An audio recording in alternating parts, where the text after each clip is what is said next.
పిల్లలను ఎలా పెంచాలి? 5 సంవత్సరాలు వచ్చే వరకు పిల్లల్ని రాజకుమారుల అతి గాభారంగా పెంచాలి.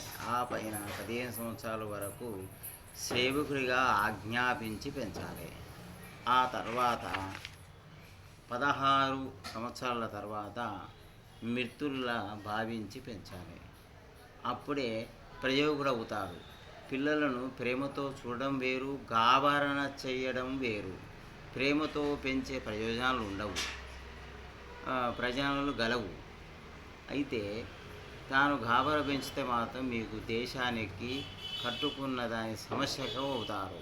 చిన్నతనంలో తన తల్లి తండ్రి నుంచి మనం ఏమి కోల్పోయామో, ఏ విషయం ద్వారా జీవితంలో స్థితికొచ్చామో గమనించి అనేక తప్పులు మళ్ళీ చేసి ఆపై చింతించకండి. పిల్లలు పెరిగి పెద్దలు ప్రయోగులై మారి మనను ఉద్ధరించే స్థితిలో ఉండాలి. కానీ మనమే వారిని చూసి పరిస్థితి వస్తే ఖచ్చితంగా మన పిల్లల్ని సరైన దారిలో పెంచడం లేదని భావించాలి.